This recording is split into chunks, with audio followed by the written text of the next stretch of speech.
Okay. Okay. So here's your basic setup of everything you'll kind of need to make your pump work. Some of the things I didn't use very often, or if ever, were the battery backup. Requires 10 AA's, plugs in just as normal would.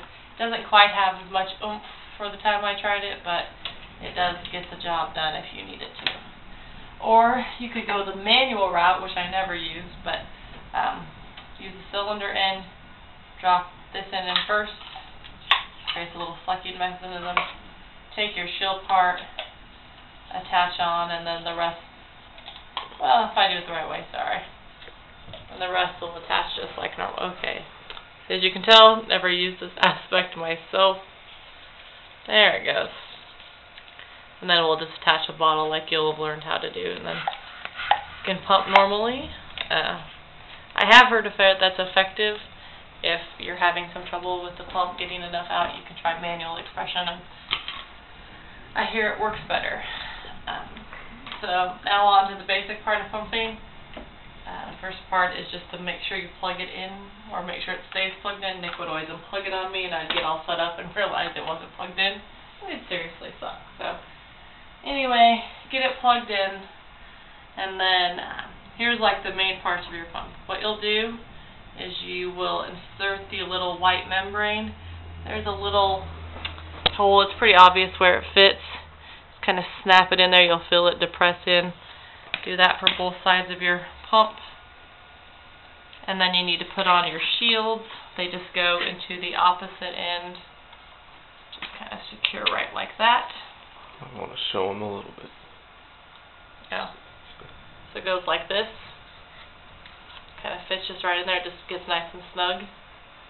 And then you can secure your bottles, and I have one of each. This is the Medela bottle that you can buy, but I don't really know if there's any good need to, as Gerber fits in there a whole lot cheaper. But I think you're pumping into a bag, and I don't know how to do that, so good luck. So anyway, you just twist and secure them on. Now, one handy thing that Nick showed me that's not published anywhere is I always just put my tubing right here on each side in the little mesh pockets. I think they said you could put like your power cord in, but I think that stretched it out pretty well. So anyway, I just have your pump rolled up. You'll have one clear end and one end with the white plastic part. Stick the clear end on to the breast pump and push so it's secure, because if not, if you don't get a very tight connection, it will lose suction. So put them both in there, and then it doesn't really matter if they're tight or not unless you're trying to go a long ways away. And then the plastic part just goes into the little hole here in the back. Just push it in. Again, make sure it's nice and tight, because otherwise it'll fall out on you when you're pumping and you're trying to move around and stuff. So just go ahead and do that both sides, and then you're pretty well good to go. What you'll do is just go ahead and you'll unclip the bra or whatever, then you'll press it on. What I always do to get that hand ready, I just stick it in here and kind of hold it on. Then I get the other one into position and kind of press it like that. And then I turn the pump on. I didn't plug it in, but it just turns on here. The farther to the right you go, the harder it sucks, which they say is better because you'll express more milk faster. It's, I think, just kind of whatever you prefer. For the first 2 minutes, it'll be this nice, strong, hard sucking. I suppose, wait, hold on, I'll plug it in so you can hear what I'm talking about. Oh, shit.